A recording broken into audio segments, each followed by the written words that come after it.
এই যে আরহাম বেবি কি দেখছে? কুয়াশা। ও তো অনেক, জানলাগুলো ভিজে গেছে কেন? অবাক হয়ে গেছে। মমি, এটা ভিজা কেন? এখানে বৃষ্টি। আবার বলে মানি কেন? ও অবাক হয়ে গেছে, মানে এখান থেকে পানি পড়তেছে কেন? এগুলো কি দেখছো বেবি? পানি? তাই ও এখন বলবে যে আমি দেখি, আমি দৌড়ে দৌড়ে দেখি। ও দেখার জন্য পাগল হয়ে গেছে। আবার এখন চেয়ারে উঠে দেখাবে না?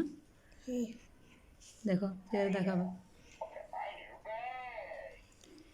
ও মানে অবাক, আবার এখন চেয়ারে উঠে দেখাবে। মমি দেখো আমি দেখাই। ও তো এবছর প্রথমবার দেখতেছে জানলার মধ্যে এরকম কুয়াশা। আসলে এবছর অনেক ঠান্ডা পড়তেছে। ও তো কুয়াশাগুলো দেখে অবাক হয়ে গেছে। মানে ওর মাথায় প্রশ্ন, মানে এটা কেন এখানে পানি, কেন এখানে পানি? উঁচু ফেলেছে, ওর বোন ফেলেছে, মানে তো অবাক। আসলে এই বছর অনেক ঠান্ডা, ঠান্ডার জন্য জানলা টান্না কুয়াশা সব একদম ইয়ে হয়ে আছে, দেখছো? ও আবার বলবে যে ওখানে গাছ থেকে পড়ছে, গাছ থেকে